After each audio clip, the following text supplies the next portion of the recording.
Ice bucket challenge, rice bucket challenge లాంటివి బాగా famous అయ్యాయి. రీసెంట్ గా తెలంగాణ ఐటీ మంత్రి కేటీఆర్ హ్యాండ్లూమ్ ఛాలెంజ్ అంటూ పలువురు సెలబ్రిటీలను నామినేట్ చేసి ఈ ఛాలెంజ్ ను విస్తృతం చేస్తున్నారు.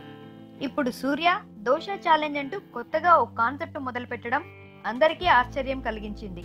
తను దోశలు వేస్తూ ఫోటో దిగడమే కాదు, దోశ ఛాలెంజ్ అంటూ హీరోలు మాధవన్, వెంకట్ ప్రభులకు, కంపోజర్స్ అయిన దేవిశ్రీ ప్రసాద్, హరీష్ జయరాజ్లకు దోశ ఛాలెంజ్ విసిరాడు. దోశ విత్ లవ్ అంటూ క్యాప్షన్ కూడా పెట్టాడు.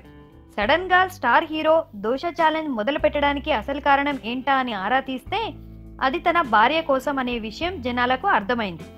ప్రస్తుతం జ్యోతిక మగలిర్ మట్టుం అనే మూవీ చేస్తోంది. దీనికి ఆడాలు మాత్రమే అనే అర్థం. ఇదేదో మహిళా హక్కుల టైపులో ఉంటుందనే టాక్ వచ్చింది. దీంతో ఇలాంటి టాక్ ను తుడిచిపెట్టి కామెడీ మూవీ అనే ఫీలింగ్ కలిగేలా ఓ టీజర్ రిలీజ్ చేశారు.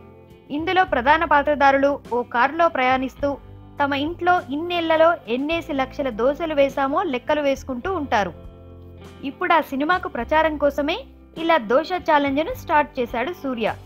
ఇప్పటికే దేవిశ్రీ, వెంకట్ ప్రభు, మాధవన్లు దోశ ఛాలెంజ్ కు సై అన్నారు. మరి ఈ దోశ ఛాలెంజ్ మగలిర్ మట్టుం సినిమాకు ఏమాత్రం హెల్ప్ అవుతుందో చూడాలి.